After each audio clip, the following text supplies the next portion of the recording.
Hey everybody, welcome back to the channel. I just want to thank you guys for stopping by and checking these videos out from us.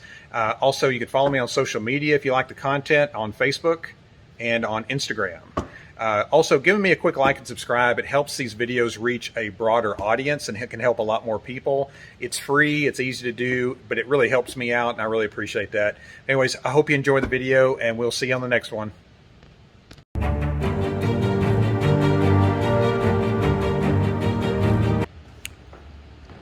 Hey everybody, welcome back to the channel. Wanted to do another walkthrough video on, now if you've noticed if you look through the playlist, you know I did kind of a which Nucanoe is right for me. So I'll link that kind of right around there in this up here on these. So I kind of wanted to focus a little bit more on the individual Nucanoe boat. I am a Nucanoe fan. I own one personally. My wife paddles a Jackson U-Pick, which we love, and I paddle a Nucanoe Unlimited. So what you see here, this is the Nucanoe Frontier 12. This was actually the first fishing kayak that I owned was a Frontier 12 in the Bulldog, which is kind of the red and black. This one right here, Nucanoe does a special edition with Mossy Oak. So they do two different patterns. They do the shadow grass, which you see here, and then the bottomlands, which is another really nice setup. So it does add to the price. So normally the Frontier 12 is $16.99. This one comes in at $18.99. It's very similar to they do an Army camo, which looks just like this on the boat. But again, this one's got the Mossy Oak pattern deck padding, and it's a non-slip padding as well. And you've also got the Mossy Oak print on the seat. The seats do swivel, which is kind of what brings a lot of people to them. This one here is shown with the stand-up bar. So the stand-up bar is an extra accessory from Nucanoe, but I'll kind of get into some of the features of this boat. We had this one rigged up. We've got a fly fishing festival here locally that we're going to be bringing some boats to. This is going to be one of them. Fly fishermen love those stand-up bars, so that's why you see that on there. But anyways, on the front here, you do have a really nice grippy handle. It is a little bit more sturdy. It's not that fabric handle.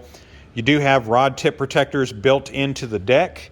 So again, you've got some for your horizontal rod storage. You got some hooks here on the sides. It kind of curves along the edge of the gunnels, so it does still keep the boat's deck clear. I like that wide open space on there. You do have a small hatch. So the biggest difference between the Frontier 12 and the Unlimited is the front hatch. It's got that nice kind of vinyl sack that you can remove if you want to access the inside of the hull. Nice little gasket around it too. Obviously, if you leave that out in the rain, water will find its way in there. So again, keep in mind, if you get a little bit of water, don't fret. It's not that, you're going to get a little bit on these kayaks. So gear track throughout. So you got some gear track up here. They sell a console that sits in there, for storage, and it just mounts on the gear track. But you can see the gear track, the length of the kayak almost. That's what that seat slides back and forth on. So you can run a tandem on this. You can buy the extra seat with the base. I think that runs about $279. It's got the swivel base on it. And again, you can move this back and forth, but if you want to run a tandem, you can move this seat back and then run one up front there. Two grown men can fish on this. So Nucanoe advertises a 650-pound weight capacity. That is a true weight capacity. I can speak to that because I've really pushed mine to the limit. Now, another difference between the Frontier 12 and the Unlimited is scupper holes. So you can see there's no scupper holes here. You do have it on the back. A lot of people just kind of don't like that setup. They like the Unlimited with all the scupper holes. I'm just going to be honest with you. I really feel that's really been oversold, if that makes sense. I never had issues. I always ran my scupper plugs in the holes because, again, your 650-pound weight capacity is with the scupper holes or the scupper plugs in. Without the scupper plugs, the weight capacity they advertise goes down to about 450 pounds. Again, when you got them out, what basically happens is a lot of people's running that seat toward the back. That brings the rear end down, and what's happening is your water's kind of coming up through, splashing up, and it'll kind of collect back here. If you keep those plugs in, I take them out when I'm not using it, but again, when you got the plugs in out in the water, you really don't have to worry about that. And another thing too, you do kind of have these raised ridges on the side, so if you do get water, your gear's not going to be sitting in a bunch of water unless you're just getting an abnormal amount of water back there, which in case, hey guys, spin it around, move your seat back, take the plugs out, and let it drain. So again, I'm kind of a no-nonsense guy. I can deal with a lot of stuff as long as the boat is not taking water inside the kayak. I'm kind of okay on that. I like to carry a lot of gear with me, so I've got tackle crate setups. I've got my tackle crate is where I'll got all my rod holders. My rods end up in the front of me anyway, because as I'm grabbing them, I'm throwing them and I'm switching. I'm just going to lay it down in the deck there. Again, that's just me. So the thing that impresses me the most about Nucanoe is free parts for life. And you heard that right. So Nucanoe does free parts for life on all their kayaks. You can register the kayak on nucanoe.com with your hull ID number, and if you get anything that breaks or malfunctions on it for any reason whatsoever, go on their site. They give you a coupon code for 100% off. Order your parts. You do pay shipping, but a lot of their parts are shipped snail mail. So again, I had to replace my side straps. It cost me like $2 to have them mailed to me. But again, there's no questions asked. I didn't have to go through talking to someone on the phone, talking about what happened. No, I went in there, did that. I love that about them. And they make a really, really quality kayak. So the one thing that people do get concerned about is boat flex. So the deck will flex on you a little bit because you don't have those scupper holes in there. So that is the one part about that. Your scupper holes will kind of give you that rigidity on the deck because those are tubes that are molded into the kayak. So keep that in mind. Again, I'm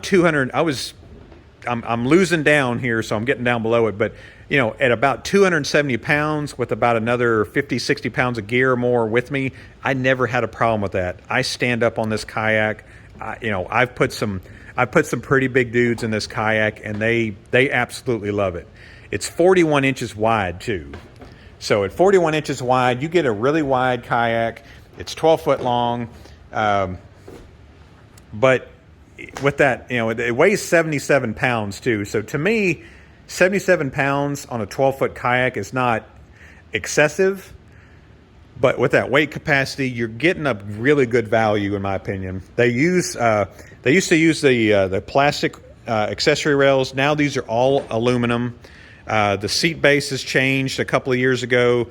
They used to use the Millennium seats, I believe it was. They had some issues with some breakage. They've completely changed that to that metal frame. Again, they've made a lot of changes for the better. You haven't seen huge price increases with them either. I still feel like this is one of the best values on the water because look at that flat transom. They sell mounting plates for these to put that. I believe Honda sells a 2.5 horse outboard motor that goes on the back of this. They do have a pedal drive called the pivot drive that mounts on the track, and there's a little mandrel.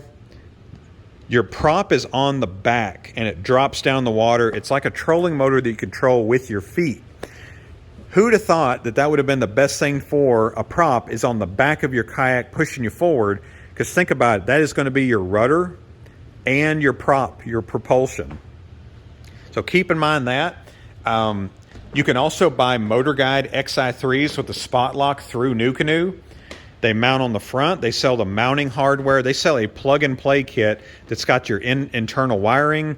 It's got your battery box, your mounting plate, pretty much everything you need other than the motor and the battery. So batteries, again, you could buy batteries. I think they sell Dakota lithium. Again, batteries are like shoes. There's infinite possibilities. You can go sealed lead acid, you can go lithium, you can go gel. Just make sure you're getting a deep cycle marine battery. On these side handles, This is where your cup holders are. It's got kind of this little bungee strap that causes tension to it. That's going to smash up a water bottle. So if you're taking a tumbler with you, you're going to do great on that. But again, if you just got like a little plastic water bottle, you may want to look at some different options, maybe a Yak Attack cup holder or something. Moving back here, again, large tank well. This is really good for like maybe a smaller tackle box or your battery setup. And it does kind of, slope down. The front kind of slopes really nicely to go into those 2 scupper holes. You can see it here on the Wildy cart. So again, if you're going solo, putting it toward the middle, you get that little seesaw action there. And you can see I'm moving this thing forward and backward with 2 fingers. So, but guys, this is a really great deal on the, again, $16.99 for a kayak with this many options that you can go. You can go motorized, you can go pedal, or just paddle it. The Frontier is, to me, for somebody that may not want to go crazy with the electronics. They sell duck blinds for these as well, so this is great for you duck hunters. The Unlimited is a little bit more customizable with your electronics, with your motors. You can do all of that stuff with this, but the Unlimited, you get the access plates on the sides and the front, and then you get the access hatch, what makes it a little easier to kind of run things through the hull. I own an Unlimited myself. I will go over my personal setup with you guys as soon as I can. But the Frontier 12, if it's on your radar, guys, you're not going to be disappointed. If you don't want all the bells and the whistles, and you don't have this crazy fish finder setup and your transducer mount underneath it, you just want to throw it over the side, you can do that with here. But again, at the Unlimited, it's $100 more, and you kind of get a little bit more value, in my opinion. I always kind of described the Unlimited, it's an upgraded Frontier 12. But guys, I hope you enjoyed this. Again, if you have any questions on the Frontier, let me know. I have personal experience with this boat as owning it, and then also, just kind of know about the ins and outs on what they've changed over the years, mainly the seat, the aluminum gear track instead of that composite gear track. But anyways, I hope you enjoyed this. I hope it's answered any questions you have about these kayaks. This is the ultimate big guy lake kayak, in my opinion. So let me know in the comments if you have experience with Nucanoe, maybe some pros and cons that you've experienced. Again, the only thing I'll say as far as con goes, it is a little bit of a slug in the water, but you kind of expect that with a 41-inch wide, 12-foot kayak that sits up that high. It's designed, the stability is designed to account for that higher seat position, which typically most of these are that sit up high like that. But anyways, guys, thank you so much for watching. I hope you're enjoying these videos. And without further ado, we will see you on the next one.